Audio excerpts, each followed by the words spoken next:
Hi, and welcome back to the Food Fund. In this video, we will be recapping the portfolio performance for January 2026.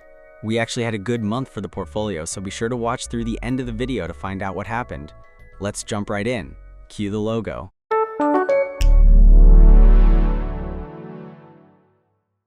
Let's start off with the market's performance.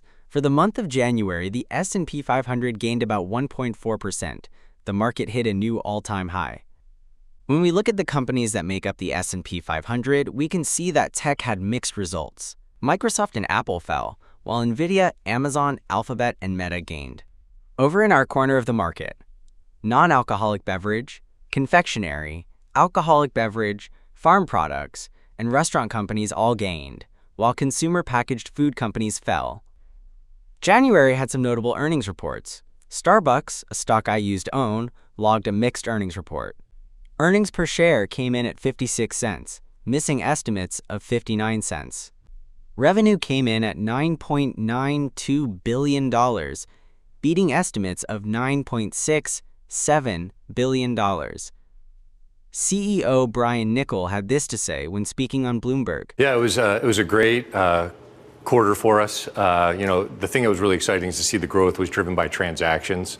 And also the fact that the initiatives that we put in place around operating, supporting our partners with the Green Apron service model, and then really getting back to great customer service, I think really showed up in the results this last quarter. So we're pretty excited. The company is seeing bump customer transactions, which indicates positive news for the rest of the restaurant sector. Okay, let's move on to the portfolio performance. I deposited $100 into the account on January 1st, 2026, and at the end of the month, the portfolio balance was $1,874.20. This means the portfolio gained $70.06 for the month, representing a 3.9% gain for January. This is a nice increase from last month when we gained just 0.2%. Given the S&P 500's 1.5% return, we actually gained 2.4 percentage points of alpha by following our strategy and not being invested in the S&P 500 this month. A new streak of outperforming the S&P 500 has started. Hopefully this will continue. Looking at our performance chart versus the S&P 500, we see that we hit our largest lag with the market in November and have been closing the gap since. This is finally good news. Since inception, the portfolio has had a minus 1.6% CAGR on a money-weighted basis, while the CAGR on a time-weighted basis was minus 0.9%. Given the S&P 516.1% CAGR, the portfolio trails the S&P 500 by a 17.8 percentage point CAGR since inception. We are trailing by a lot since inception, but the comeback is starting. Let's take a look at the portfolio holdings. Before we jump to that, please click the like button and let YouTube know that you like the content.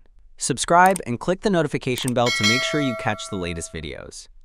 Your continued support means so much to the Food Fund. Also, don't forget to turn on your notifications if you are watching on a mobile device. Okay, so Celsius remains my largest holding, with 5.54 shares at a cost basis of $29.15. This position is up 80%. Celsius makes up 15.5% of the portfolio. After tax loss harvesting a lot of my portfolio, Celsius remains both the largest position and my biggest winner. If the price comes down a bit more, I would still be a buyer here. Skipping down to Luckin Coffee, the Chinese coffee chain is my number 3 holding with 7 shares at a cost basis of $34.30. This position is down 2.7%. Luckin makes up 12.5% of the portfolio. I managed to average down a bit in this position, and I'm quite happy with the performance so far. I would love to grow this position even more, but really need to spread out my buys. Monthly dollar cost averaging might be the way to go here. The rest of my positions are unchanged from last month, but I would like to rebuild my Wingstop, Chipotle Texas Roadhouse, and Dutch Bros positions.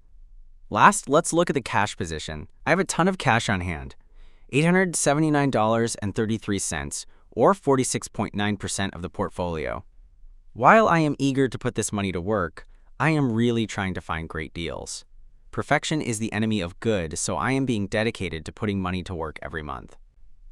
Now that 2026 is off to a great start, I want to share that I made some changes to my process. After feeling some portfolio pain towards the end of last year, I made the decision to switch from 5-year data to 1-year data for my metrics. So instead of looking at the 5-year revenue per share compound annual growth rate, I've shortened the time frame to 1 year. This will allow me to be more nimble in responding to the ever-growing market volatility these days. It will also allow me to dive into newer companies that lack a 5-year track record. Overall, the portfolio reset I made is paying off. It has been a fun investing journey so far, and I hope you continue along with me by watching and subscribing. Many thanks for watching. What do you think about the portfolio performance? Share your thoughts below. It is always great to hear from you. Check out some more videos right now, and don't forget to put your money where your mouth is.